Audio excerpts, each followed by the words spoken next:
We have the good, the bad, and the ugly in Russia's intervention in Syria for the past month or something, or a little over a month. And what do I mean by that? Well, the good thing about Russia's intervention in Syria is that they are, one way or another, they're killing terrorists. They are killing terrorists, and while they might not, ISIS might not be their main target, they're at least getting rid of Al-Qaeda, Islamist extremists, which is a good thing because they want to kill us.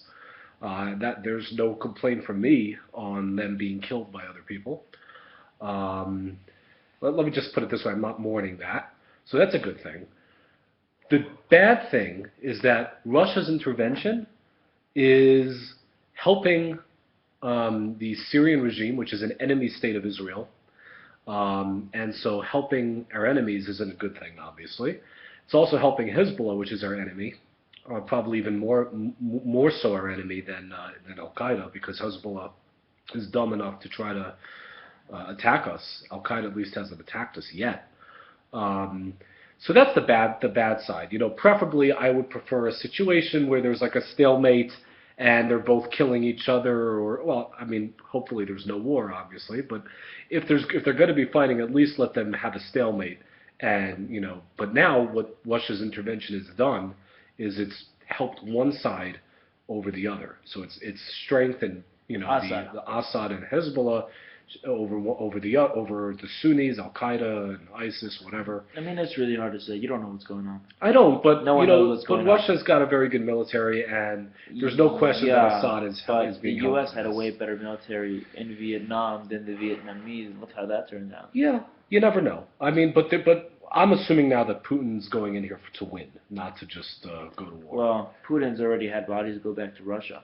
Correct, And but he also has massive censorship in his country, and he has massive censorship in Syria by journalists, and also Assad also has that. And to top that off, you have China and Cuba that have joined forces with Russia to make their own Axis powers. Correct. Well, I will say this. This is the ugly side of Russia, which is not necessarily bad or good, it's just ugly.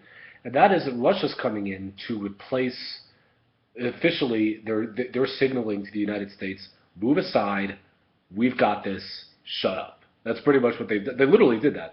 They went to the U.S. ambassador in Iraq, said, you guys lay off, we've got this. Don't, you know, you guys have been pathetic for the last year with your strikes. We're sending in a nuclear ship with a ship with nuclear weapons on it. You know, we've got you know, we are coming in and replacing you here in the Middle East. This is now our region. That's the ugly part. You guys are out, we're in. You know. And I guess that's my good, bad, and ugly summary. But I will say this, what you pointed to, you said China and everything like that. And this is what we pointed to in one of our other videos, is that they're all coming to have pretty much replace the U.S. hegemony. That's, you know, that's pretty much what Russia's doing now. And why do I not put that as good or bad? Because I don't think that's good or bad. It's just ugly. I mean, there's nothing good or bad about it. Oh, actually, you know, I mean, it's really hard to say how this is going to turn out. This could be Russia's Vietnam, or it could be Russia's World War II. We don't know. I will say this. Russia, what could be Russia's Vietnam is if they go back into Afghanistan again like they did in the 80s.